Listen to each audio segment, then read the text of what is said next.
Like, I just think there's so many opportunities, and I think that's one of the things that is tricky with working hard, because there's so many opportunities. But when you come back to like who you want to be and how you want to live and how you want to feel, you can be a little bit more decisive about those opportunities and just go, okay, is this aligned? Do I want, yeah, this might be a national opportunity, but that's going to be a lot of work, like a lot of work. Is that really what I want? And maybe looking at different ways to achieve things. We are child development obsessed, business besties and mums, and we're here to spill all our secrets. We have a combined 30 years experience working with children, and each episode we will bring you up-to-date research and evidence-based strategies to set your children up to thrive. I'm Lizzy Dawson, Australian exercise physiologist. I'm Emily Mackey, Australian speech pathologist. And this is the Move, Talk, Thrive podcast.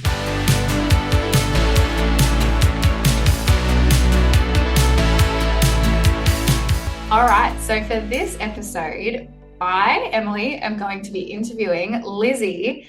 So this podcast is all about obviously taking ourselves off social media, finding out who we are, our backstories, where we're from, and hopefully giving some insight into, I think, what brings about success, and then also give people insight who are very early on in their journey or who are still starting out or feeling like, oh, I just see all these people on Instagram. How can I do this? How can I achieve this? I have big dreams or big goals.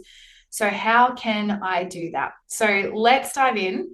Let's go back. So Lizzy, what were you like at school as a child? Let's go back. A little bit nervous, actually. Like as soon as we hit the record button, I'm like, oh gosh, I'm a bit nervous. Well, school. Look, school was a bit of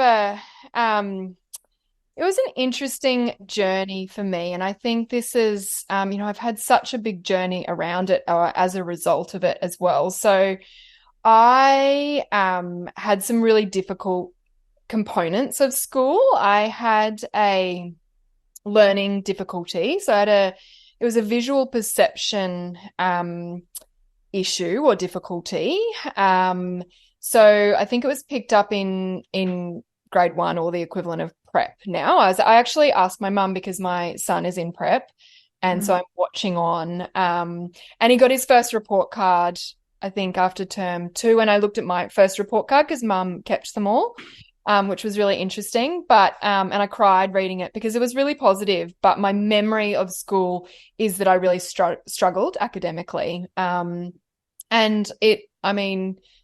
I found reading really difficult because of this visual perception issue. So it's not dyslexia, but I couldn't trace, I couldn't trace shapes, like I couldn't draw the same shape that I was seeing. I couldn't. So if you saw a picture up on the board, or was it chalkboard back then, and then you had to then write that, so that's everything. So if you had a mathematics equation on the board, or you had letters on the board and then you had to write that in your book, you couldn't do that.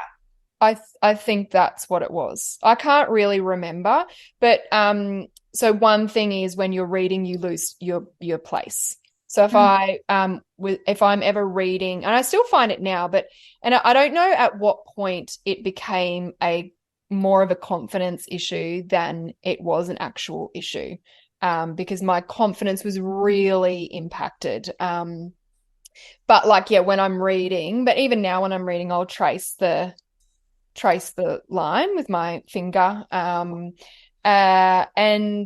so my memory of school or schooling was that I found particularly reading really difficult.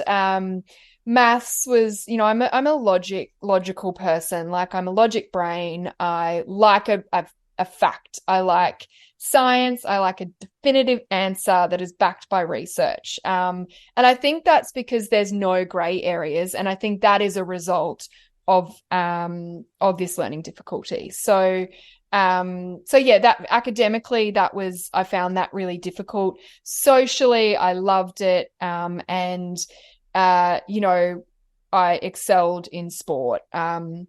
So it was me and this other girl, Rebecca Smithwick. We used to fight for, we used to fight over age champion for swimming and athletics and cross country. And there was a few of us that were really sporty, but that was a big part of my identity, I think, because of that. And I think what I loved about sport, and I reflect upon this all the time, is that when I applied myself, I really saw that I could get better.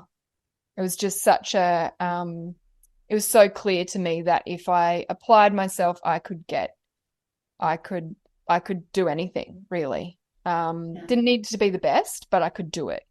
And it's just, I think it's taught me so much and a huge part of my confidence, I guess. Yeah, that sounds like a lot of your attitude today with business. Is Mm, that, things are always hard, but if you apply yourself and work hard to getting what it is that you need to get done or achieve something, then you can get it, you can make it happen, or you get help yeah. along the way and you make it happen. Yeah, So that's a really good trait that you've probably carried through that has helped make you successful in business. Would you say? absolutely. Like I think my learning difficulty has really shaped who I am. It's made me really motivated. And I heard a really good podcast by Lewis Howes. I can't remember who he's talking to, but they said that so often, people that reach their goals or successful people get there because they're trying to prove themselves. And I really think that was the case for me. And then they made another really important point that at some point in your journey, you need to change from proving yourself to working from a place of love, because to prove yourself is exhausting. And that's I can definitely relate to that. And did you get to that? Have you gotten to that point, obviously, where you're more working from a point of love rather than having to prove yourself? Or Yeah. when did that happen? Oh, I don't know when that happened. When actually I can tell you when that happened, and that was when I started doing well in my career, and I started my own business, and I saw that I could actually help people, and I was good at what I was doing, and I could actually make some money. My confidence just changed completely because I think it was quite unexpected for me. I grew up just wanting to get married and have kids. And I met Pete when I was 32. So I kind of got to the point where I didn't really have a choice because I wasn't meeting the right person for me. And so I was like, well, I guess I'm going to have to really give this career thing a shot. And I'm so grateful that it happened that way, because it meant that I got my confidence myself, and I get so much joy out of my work that I actually think, and I was writing a post about it the other day, that my career actually, I believe my career manifested my husband, because I put everything into my career, and I saw, like, similarly to what I was saying about sport, like I could see that if I put the work in, I would I would progress. And my confidence was so positively impacted by that I think I just carried myself completely differently. And I was like, well, I'm doing pretty well on my own. I'll just, maybe I won't have kids. I'll go travel and go to Europe every summer. And, that's okay. This is pretty good. I can deal with this. And then I remember saying that, and then literally came home from a European holiday and met Pete. So That's the way it always goes, doesn't it? yeah. You've just got to, like, I You've don't got know. to be content in who you are before I guess you can um, share that with someone else. Yeah. Yeah, Yeah, it's a and sometimes that combination takes time. between being okay on your own, letting go of, like, so you're not just laser focused on one thing outside of yourself, maybe. And just trusting that Mm, it's yeah. okay. So I want to take it back. We just like covered like years in there. Sorry. So we started at childhood. That's okay. That was amazing. Like that's so good, I think, to hear. Because that's the thing. I think these threads that you have in childhood or what happened to you as your child can like shapes a lot of us and shapes who we are and shapes what we do, whether it's for good or for bad, or how we use opportunities and how we turn them around. And I think that that's, you know, obviously, like you said, that learning disability like really helped shape who you are and gave you that tenacity and that resilience to sort of push forward, and that then has affected business, your marriage, your relationship, like so many things. So if we take it back to then moving into high school, like your memory is you're struggling academically still at this point, and you've got the social side and the sports side dialed in. What happens when you go to uni? Like, did you know that you wanted to study EP when you went straight to uni, or what did you do there? So it's really interesting, and I have to be mindful of how I say it, I think, because my mother probably will listen to this. And I'm very grateful for the way that mum dealt with me, or raised me, I should say, and pushed me. But yeah, it was interesting. So at high school, I don't look back to high school and feel like I was anxious. I feel like that in primary school. I don't feel that like that as much in high school. But you know, we got to grade 11 and 12, and we had to choose our subjects, and I chose chemistry, and I wanted to do exercise. I didn't know the EP didn't actually exist when I was so it was it was like a health science, health and dietitian, health and nutrition science. So I would have had to go on and do more study to become an EP. So the delay, you know, everything works out. It just always works out. It's really interesting. But I chose chemistry. I chose like chemistry, maths B, HPE, and mum just went, you know, that's going to be too difficult for you. Like, why make it so difficult?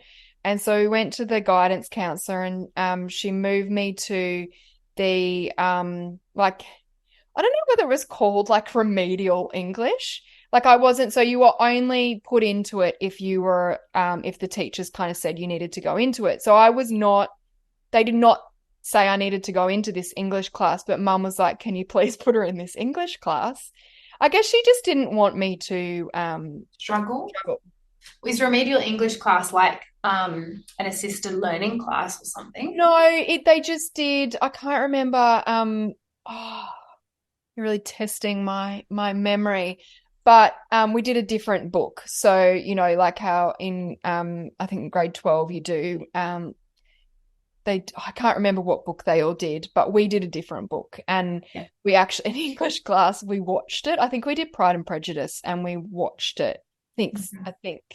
But it was pretty easy. Like it was I don't think I really needed to be in that class, but it was nice and easy. And do you know what? By changing, so I went into the easier English class. I was only doing 5 subjects, so I had a free period every day. I did multi-strand science, which is the easier science, and I did maths A and HPE. HPE was like my hardest subject. And it was just really easy. Like grade 11 and 12 was stress-free for me. And maybe that's, you know, why I don't have those feelings towards high school. I had a really good time. It was really fun.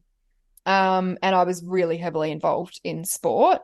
But yeah, I went into all, and I didn't get an OP because I was doing this different. So OP is like our equivalent of ATAR right now. Yeah. So, and mum's friend's daughter was in this hotel management school in the Blue Mountains, and she was like, yep, you can go there. You don't need to get an OP for that. So go there. And I got into the health and nutrition science at Griffith at the Gold Coast, but we'd already made the decision. And I like an adventure. So I was like, cool, I'm moving away from home. I'm going to the Blue Because Mountains. you've grown up in Brisbane, forgot to Yeah. mention that. So you grew up in Brisbane and then you were Yeah. going to move to the Blue Mountains, which is Yeah. so funny because that's where I'm from. I know. It's so random. So I moved there So you and were doing hotel management. yeah. What were your jobs when you what were your role? What's your role when you started hotel management? So, well, there's lots of different roles. So in the first year we did food and beverage, and it was like this live-in campus, and there's lots of European, like it was this European school, so there's lots of Europeans there. It's actually a lot of fun. But we lived in, and half the time you were like a guest in the hotel and it like functioned as a hotel, and then half the time you were servicing. So for the first year, we would have shifts in the restaurant and in the kitchen. So we learned how that all worked, and we would serve the other students. And then year two was second year was front desk and housekeeping. So half the time you were doing housekeeping and half the time you were doing the front desk. And then third year was management. And then I did a fourth year, which got me my Bachelor of Commerce. So it's all business, which actually worked out really well. Wow, I did not know anything about about this, and we have been friends for almost like 10 years. This is it. This is why podcasts are so great because you get to have chats of Yeah. where you're at. And Yeah. so when you did that, you lived for 4 years at this hotel. We did 6 months on, 6 months off. So we did 6 months on campus, and then we would go and work and do like a work placement, but get paid for 6 months. So in first year, I went down to Sydney and lived in Sydney for 6 months, lived in Bondi during the Oh, Olympics, which was wow. really cool. And then year two, I went to the Gold Coast and did housekeeping, which I actually loved. Like I loved doing the housekeeping job, which was really weird. Housekeeping is like cleaning out the bathrooms and things Yeah, for clean, it's other people. gross. It was feral. Other people, yeah. But I like you got so fit because you would just like it was quite active, and I just made it a bit of a challenge. I was like, how many rooms can I get done? How quickly can I get it done? So always And looking for efficiencies and how to be yeah, most effective in the role that you were doing. yeah, and like I liked achieving. I've always strived and achieved, and like I analyzed that because sometimes, that's to my detriment because I burn out, which we were talking about earlier today. Like, I have regular sessions with my psychologist, and she's like, you need to do the least amount you can possibly do in every single day. And I'm like, oh, I don't know about that. But anyway, so yeah, we did. So that was the 3 years, and then the final year, you just stayed on campus for the full year. We rented a house in Wentworth Falls, like with a group of us, and we did like the management and BCom side of things. So we did marketing and we did accounting, and yeah. So Wow, that's amazing. That's like all of those business foundational skills that you need. yeah, it was You do. interesting. And so then from there, were you meant to progress on to hospitality, like, management and Yeah, saying that tourism industry? yeah. So I then moved to Sydney, and what was I doing? Oh yeah, I was working in actually you and I stayed near there last year. We went to the awards. In Darling Harbour. Yeah, the Crown Plaza. I think it's called something else now. I walked past it. I'm not Yeah. sure. Anyway, so I worked in reception there. And I think after about 6 months, I went home. I broke up with my boyfriend. I was devastated, and I went home and then worked in like food and beverage at the Marriott, and like it's called Tattersalls Club. It's like Yeah, we have that down in oh, do Sydney. you? Yeah, I was Yeah. gonna say it's like a men's club, but that sounds really weird. Anyway, so I worked there as like a supervisor, and then eventually I worked in the Marriott, and then I worked in accounts payable. So I got So into that's so far removed from what you were doing right now. oh So yeah, yeah, how did this transition then come to doing EP? Because obviously then you had to study uni and you were on yeah, this full trajectory and career progression through through hospitality or tourism or whatever you call it. yeah. And then where did the switch come to be an EP?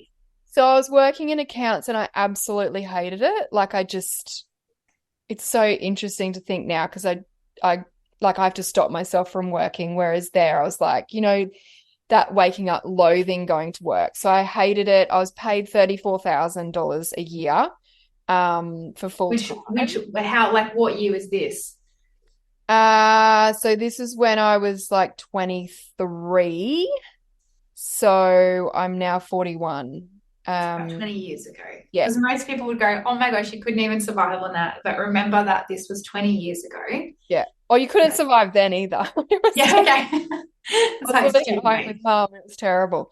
Yeah. Um, and I started dating a PT, and I just got, and I'd always been sporty, but I hadn't really been that fit during my uni years because I was doing hospitality. It wasn't really conducive to a healthy lifestyle. Mm. So I started getting back into the gym, and I was dating a PT, and I knew I didn't want to be a PT, and I was like, I want to do like science. So I really want to yeah, go back and do science. So I applied for uni, and I could use some of my previous study as credits. So I got some credits, and yeah, went back to But you uni when I just was 24. decided, like, you were just like, I'm not passionate about numbers. I'm not passionate about what I'm doing. I don't want to do this for the rest of my life. Where else can I go? Okay, I want to focus on health and fitness because that's something that I have an interest in, like a natural drawing to. Yeah, And so yeah, you just said, like, okay, I'm gonna just go back to base, like go back to zero and start studying again. yeah, yeah. That's a really bold move to do, particularly when you've spent and devoted your life and your time to a totally different area. And so then were you feeling anxious because you had learning difficulties in the past, or No, how were you feeling going into that degree and studying again?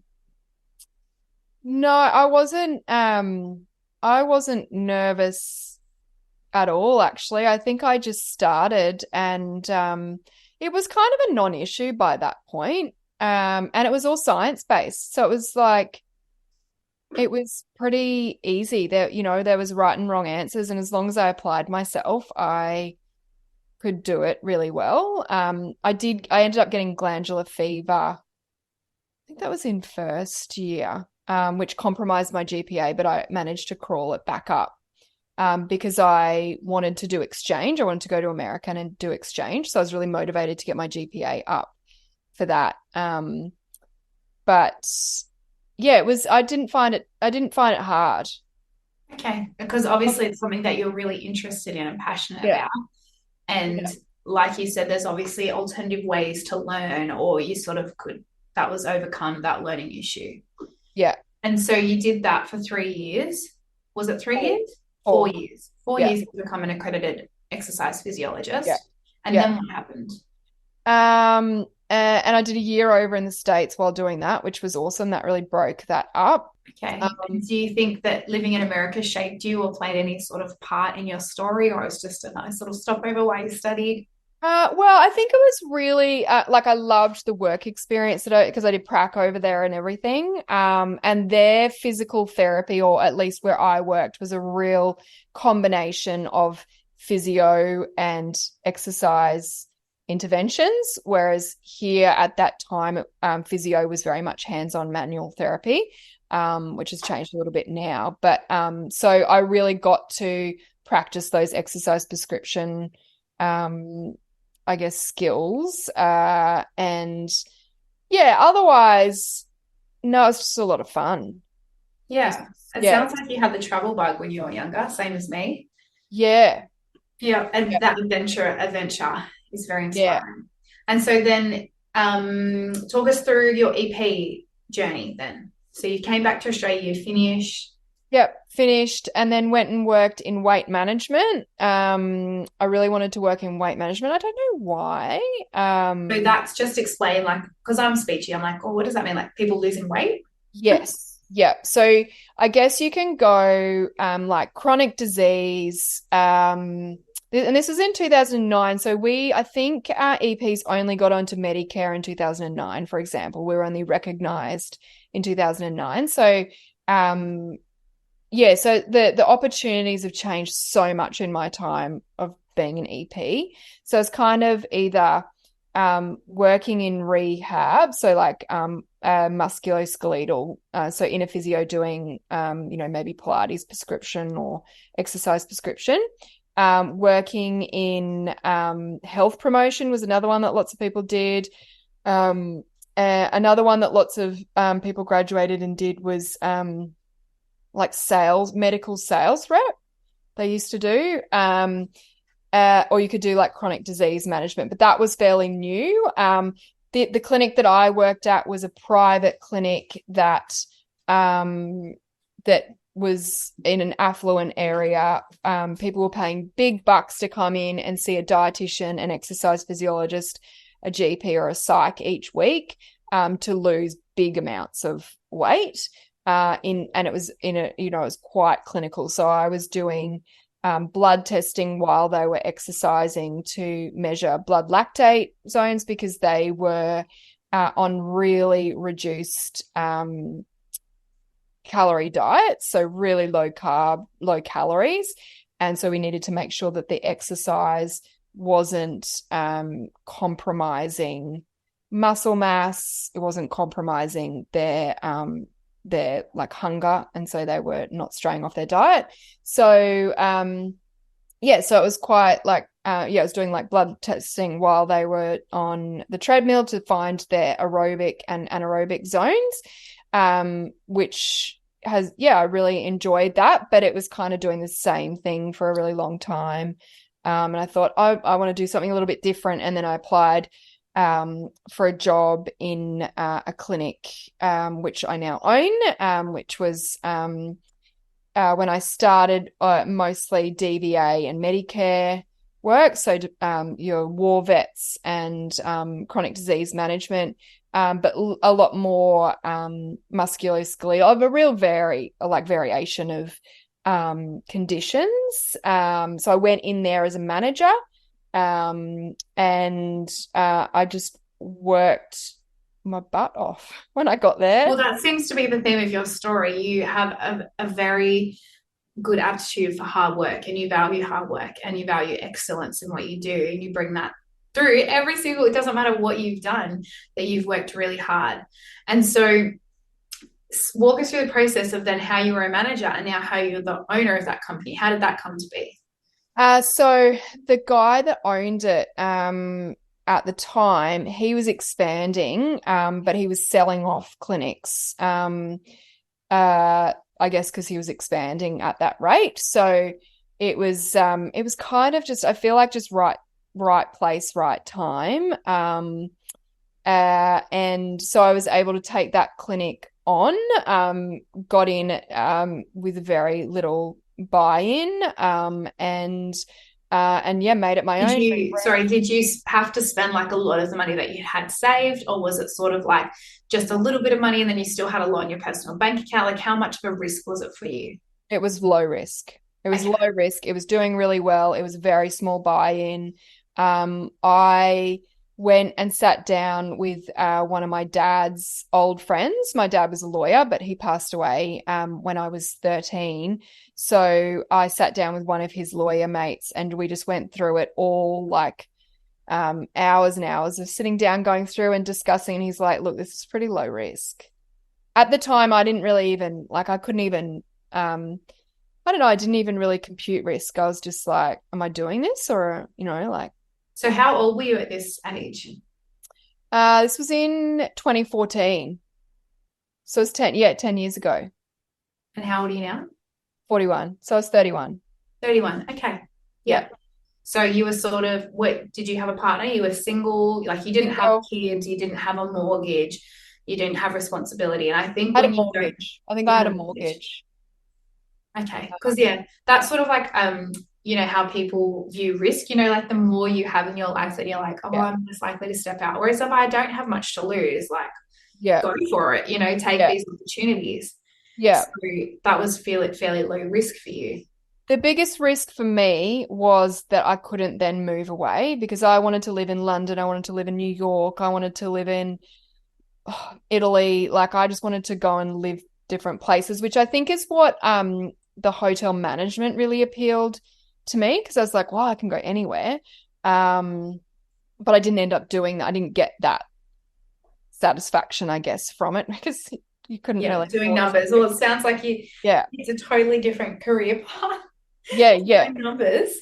Yeah. I Yeah. think you have to be a real mathsy kind of person, and Well, yeah, and the reason I did that was because the hours were so terrible. Like customer service is a bit of my thing. Like I was quite good at keeping people happy and that I guess has been transferred because I feel like one of my superpowers is connecting with people. Whether it's the kids that I work with or the educators or the clients or the team. Like I feel like that's one thing I'm quite good at, and I place a lot of importance on that. And I guess that is everything in hospitality. It's like, what can we do to make this experience better?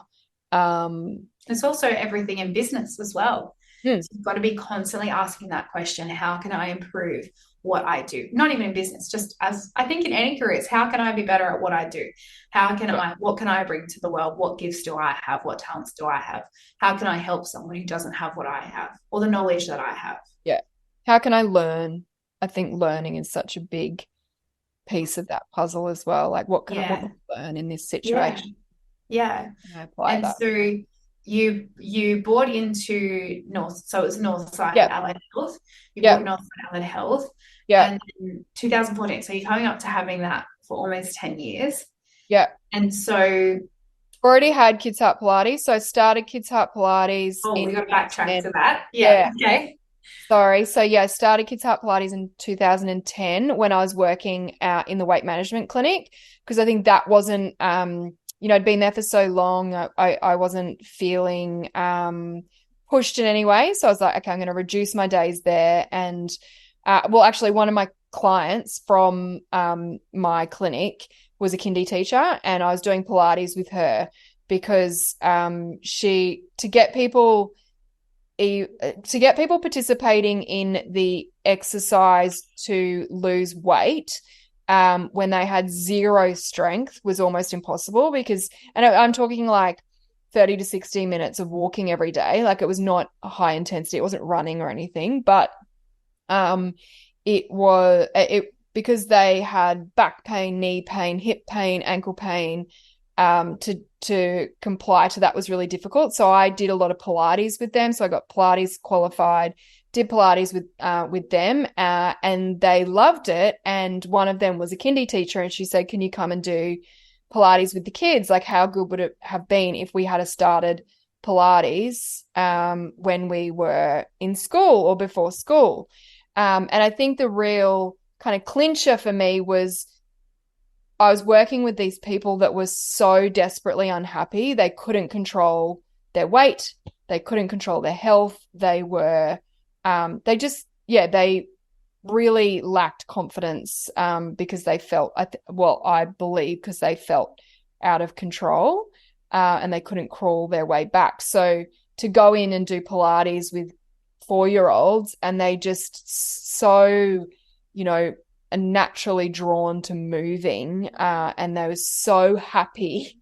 Like the difference was so massive. I just thought, oh, what an amazing opportunity and so fun and pleasant. And so I did a combination of the kids stuff, the peds stuff, and the chronic disease management and the weight management for a long time. I was doing 3 different positions, and then I got rid of the weight management and did my clinic, which was the Medicare and veterans and Kids Heart Pilates, and have pretty much kind of continued that until I had kids, and then I've just been doing the business stuff since then.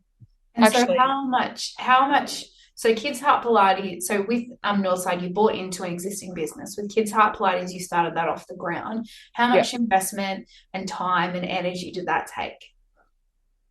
Oh, well, I just kind of sat on it for a really long time. And it's interesting because I was too scared to do any marketing because I thought someone was going to steal my idea. It's so funny. I was so scared for so long to put it out there because I thought someone would steal it. then I ended up trademarking it. And, obviously I've learned over time that no one is you, and that's your superpower. And, no one can take my experience and what I've learned through my life, I guess, and come up with the same product. It'll always be a little bit different. And, doesn't, competition, I guess, makes you a little bit stronger and whatnot. But I really had it as it was like a little passion project. I had people say to me, "You'll never make money out of that," because it just works on school terms. Yeah, I didn't realize that it would take off, and I think it was not until I had kids where I was kind of taken out of the day to day that I started, because I was obviously having kids, so it was aligned to my own experience as well, that I started to put more into it, and then it just went like gangbusters from there. And so you've got Kids Heart Pilates, which is growing like that more. So when did you have your children? So 2017. So Okay. it was 7 years in. It didn't make any money for the first 7 years. It was just like, that's a fun thing to do. I did it on my own. I found it really hard to scale from the perspective of finding people to come in, and EPs I wanted to always work with EPs, and I found that really difficult because EPs weren't trained to work with kids, and it was kind of like you either naturally have it or you don't. And I didn't know how to train them in everything that I had learnt. And that's when I started to formalize it, and I started to create an exercise database, and then I created the course, which was originally to be able to scale the program and onboard team members, which has now grown into a course for allied health professionals and educators as well. So EPs, there's not a lot of coverage of how to work with pediatrics in the EP degree. So you've really honed in on that. yeah, they do it a little bit more now, but it's pretty light on. Yeah, amazing. And so you've sort of saw that need, filled that gap, and worked hard to do it. And so so you've got that sort of ticking along. You've then had children, and Northside, your EP clinic where you're seeing your Medicare and your veterans, is sort of being built as well. How did you, so you said you didn't know how to scale, you didn't know what to do. So where did you start knowing what to do and having direction and all of that? How did that come about then? Because you've got two businesses essentially. Yeah. And well, Northside had 6 clinics by this point as well. So wow. Okay, hang on. So flip through that. So you took over Northside as one clinic, or you took over those whole 6? No, I just took over one, and then and then in its time, like over 8 years, I would have opened 10 more clinics. I ended up with 6 that were, wait a second, 4 that were 5, sorry, including Brisbane, 5 that were doing well and like were sustainable. And then in 2021, I sold 4 of them because they were located in New South Wales. And I just decided, to make things a bit easier for me. But I think to answer your question, I learned how to scale through Northside because I was working. So Northside was a licensed business. So I guess I was being mentored by the owner of that license. And I just saw what he did, and I was like, I can do this with Kids Heart Pilates. I can do this. And so it was just, I guess, seeing it, and then opening these clinics, which was a lot of hard work. Like originally I was traveling because they were all in New South Wales. Because it was licensed, it was just what regions were available. It was territory licenses. So I did Katoomba, Penrith, Orange, Wagga, Maitland, Cessnock, where was the other? Muswellbrook. I traveled to all these areas and would meet with GPs um and like at DVA meetings and we'd start to build a client list. Then I'd find a practitioner to do it, get them set up in a gym somewhere. But I learned how to scale through that business. I guess that business has taught me, I've taken the learnings out of that and applied them to Kids Heart Pilates.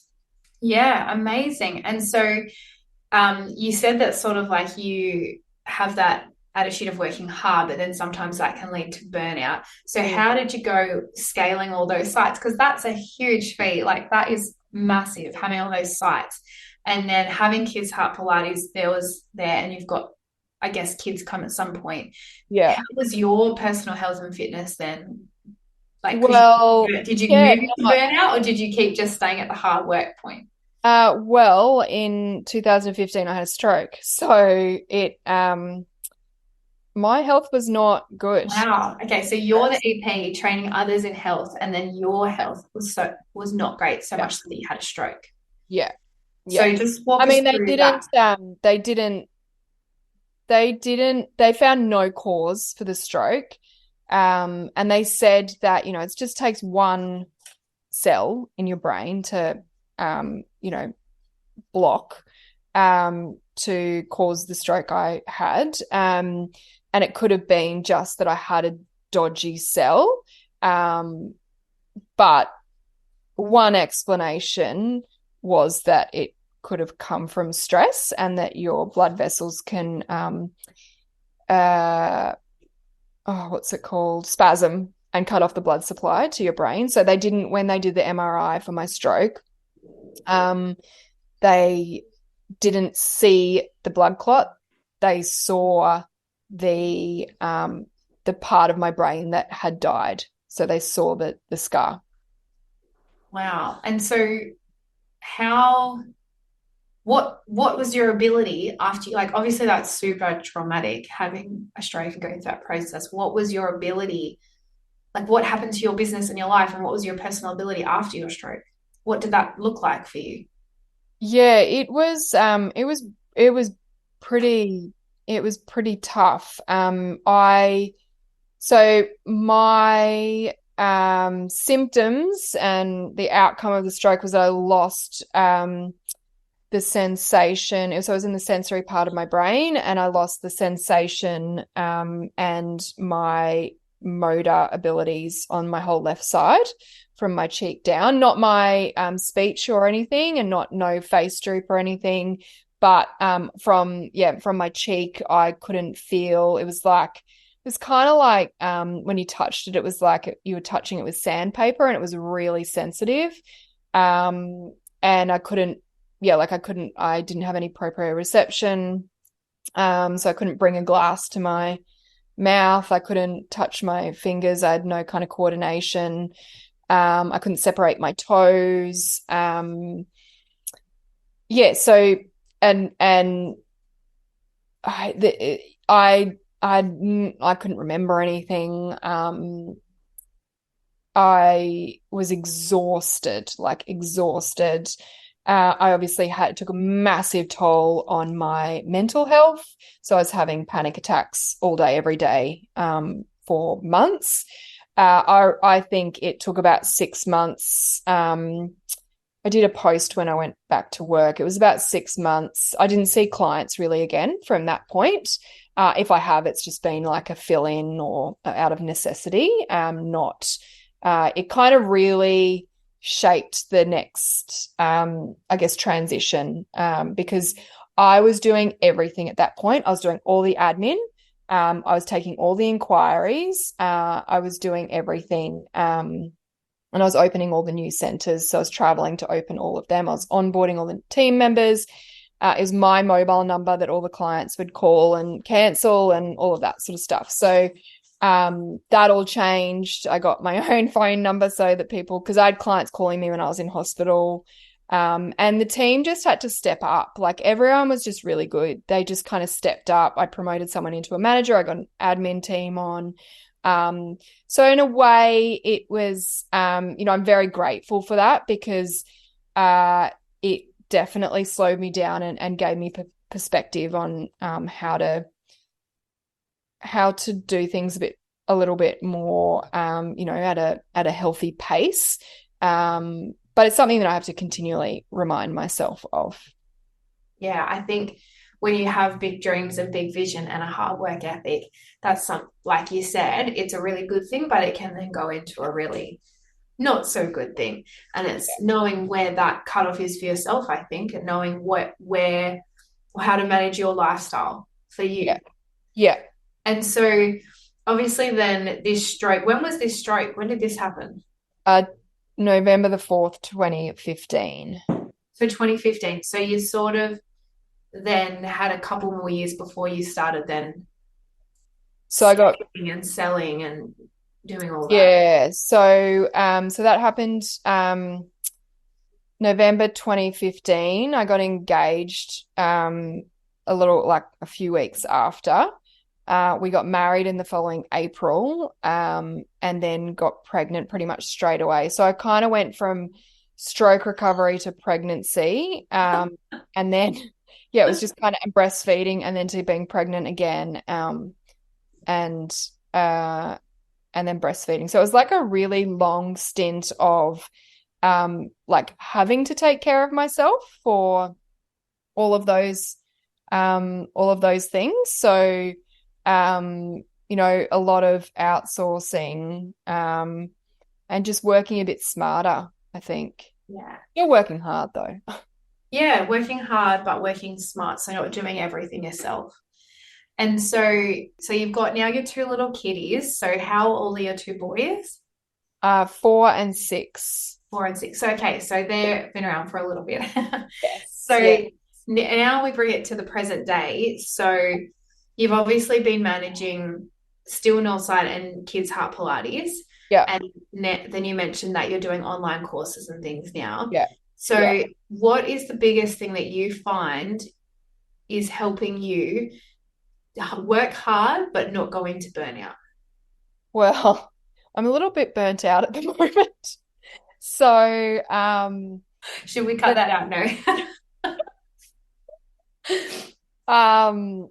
But what would be like for someone listening who's got big dreams, what would be, something that you've learned along the way? Obviously, you've had to learn the hard way, it sounds like, through having the stroke and those sorts of things. But did you say there's something that has really helped you, that you've understood about yourself?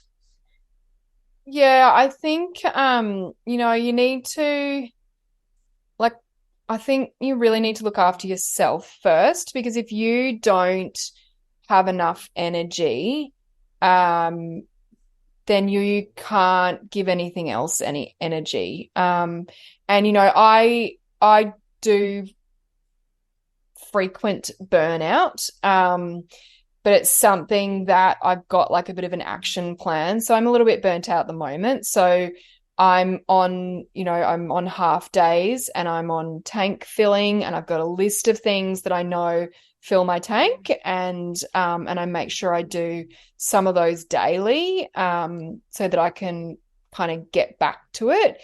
Like it's a little bit hard when you've got, little kids that are waking you up in the night, quite a lot going on with work that may keep you up at night.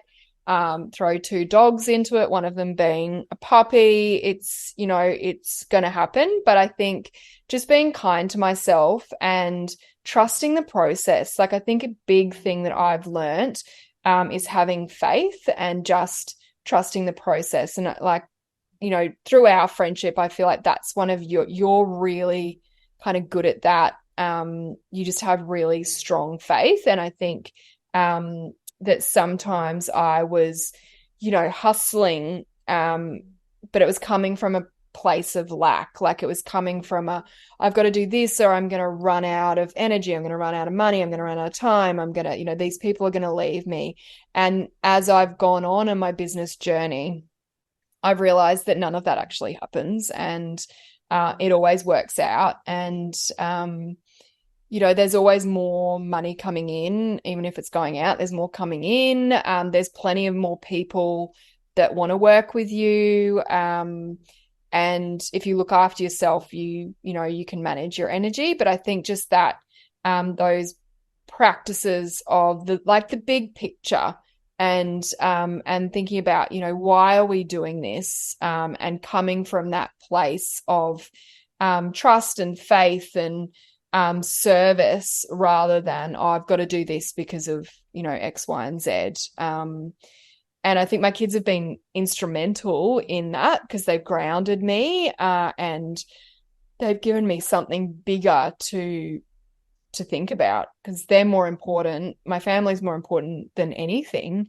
So, if I end the day and I've got no energy to play with them or have a conversation at dinner, that's just not that. I can't do that. That doesn't work for me.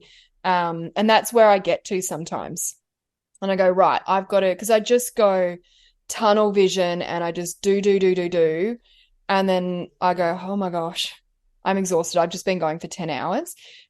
So it's just, I think, knowing myself and learning more about myself, and making sure I have practices in place, and just having faith that it's going to be okay. Yeah. I think that's like, you got to trust yourself, like you said, but that can be a struggle for a lot of people, where you think of doing things out of a negative rather than for positive, and then also lacking a vision for why you keep doing what you're doing. So when things get too hard, you don't just give up, and you don't just throw in the towel, or you don't look to make quick changes, like you're in it for the long run. Yeah. And also then putting things in the right priority. I think kids is the best way to help you do that, because they're in your face all the time, every day. And when you're a mum, they're the most important things, as well as your family, like your husband and things. So most people probably listening would think, that's me, like I need to do that, or that's really great advice, or that's what I can do. I think, I mean, I hear that, I'm going, yeah, like I completely have with all these things as well myself.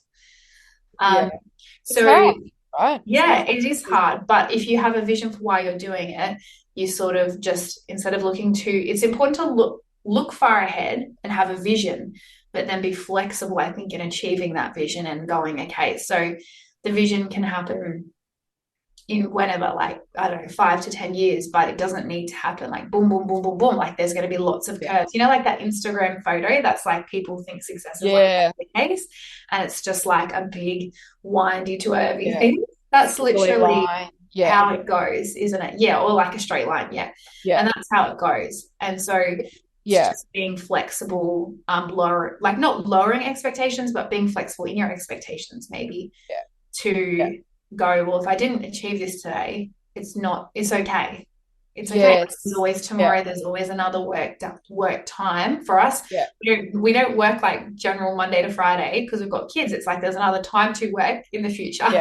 Don't know when that may be, but it will be there. And when it is there, I know how to be productive. And it's your own plans, right?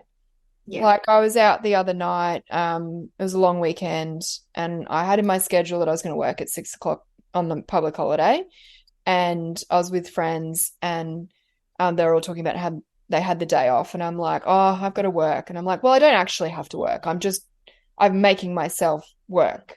And then I kind of like, stop myself, and I'm like, well, I can make a choice here. Like there's a choice here.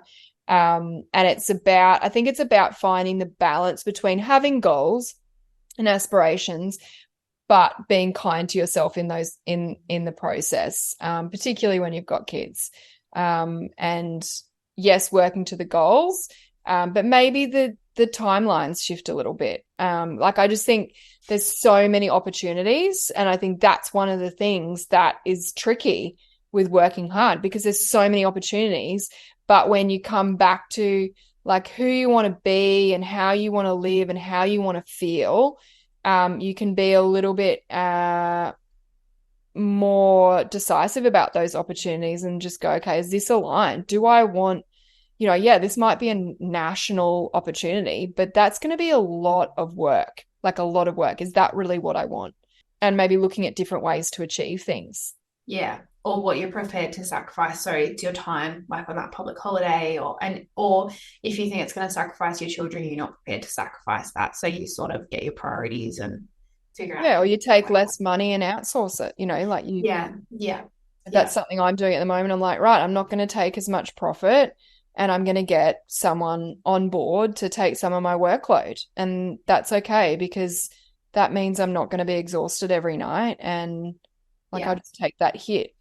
So that's where like values are really important, like what you value. So you value being there present for your children Yeah. and not being exhausted. And so Yeah. that's where the value overrides the money, or the value overrides the time, or how you spend what you do with your time. Yeah. Yeah, Yeah. that's right. And I think there's nothing like, a significant health episode that brings that to Yeah. front and center.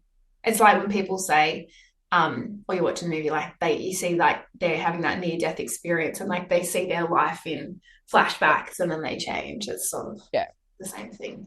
Yeah. So my anniversary every year is about reminding myself of that experience for the positive outcome, which is a more balanced life. It's about my health and it's about vitality and it's about my legacy as well and it's about my relationship with my kids, like all of the above. And I will never let myself forget how that may have come into play and what I've learned from it. And yeah, the impact of that. That's amazing. That's such an incredible story, an incredible journey. And I think we've only really skimmed the surface in what we can in a podcast, even though it feels like a very short time. But thank you so much for sharing. And Great. we're just getting started, aren't we? We're just getting started. We're just telling our stories. Yep. And then this is, like Lizzy has been saying, this is what we're all about. We're all about how can we bring more value to people? How can we help people? Putting ourselves together is one way of doing that. We chat on a regular basis. And so having our chats publicly, Yeah. hopefully we can bring so much value to speeches, EPs, allied health professionals, if you're an educator, if you're a parent listening to us, so we can help you. I obviously focus on communication. Lizzy focuses on the physical, holistic side of development, the sensory side. We tie it all together. And now that you've heard our stories, we can't wait to then start bringing you more information about how to help your children.